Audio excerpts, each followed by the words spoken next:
All right, it's 7 a.m. My oven is preheated to 425. It's ready to go to bake this milk bread. And if you remember last night, I was worried about it having too much air and overproofing overnight if I didn't knock all the air out of that dough and ball it up nice and tight. Now you can see why. So if I hadn't balled this up real nice and tight and knocked all the air out of it, this would have overproofed. It would have been all over the counter.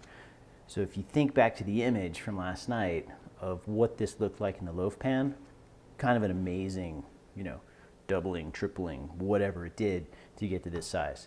I'm not going to egg wash it. I'm going to go right into the oven. And you can actually see like it's tearing right there, so it's really reached the end of how far it can expand. So 15 minutes, 425, I'll rotate it halfway through. I'll go another 15, and then we can see what we've produced.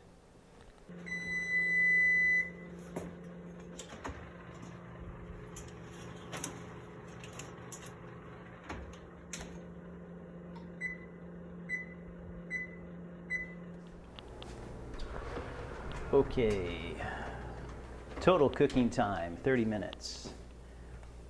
And we've got a beautiful, this thing smells amazing. Milk bread smells great. Parchment paper makes it easy to take it out.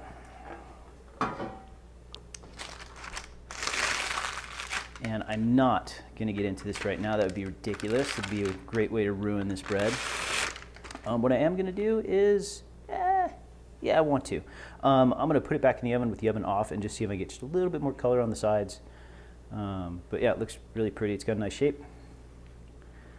And we'll cut into it in a couple hours, let it cool off completely, and it should be like Wonder Bread, but way better because I used unpasteurized raw milk and high quality ingredients.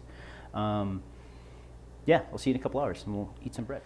All right, here is our milk bread. And I said I was gonna toast it in the oven with the oven turned off. I just let it get like a little bit more color on it. It's really beautiful little loaf of bread. So let's see, when did this come out? 2 hours ago. It's been cooling for 2 hours. And I'm just gonna get a couple slices off of it just so you can see the crumb, the inside texture. Nice soft bread, and I'm not expecting this to have huge air pockets in it. I'm expecting it to be a little denser, but it's going to be soft, like really soft, fluffy white bread.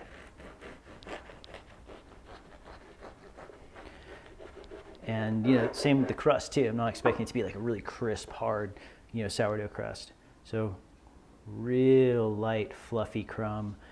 These are exactly the kind of air pockets and holes that I would expect it to have. Nothing really more than this. This should not be full of air, but it's very, very light and spongy. So I'm gonna get into this with the kids. They love milk bread, we all do. And that's it, just a really simple variation for your sourdough bread baking. We really changed just one variable, milk, which gives you a very different dough to handle, and then also the shaping. So it kind of exposed you to a different method of putting dough together, which is really cool. Like just the way that this shapes out and the way it looks, looks like brioche, but without, having to use all the eggs and the butter. I would maybe recommend going 500 grams if you're using a 9 by 5 inch loaf pan. If you're gonna go 400 grams, like the other smaller size, which is like 8 by 4, would make it so you get a little bit bigger of a muffin top on there. And maybe like a taller loaf of bread. But whatever you want. I mean, sourdough is a process of experimentation and, finding what works best for you and, what your family enjoys eating.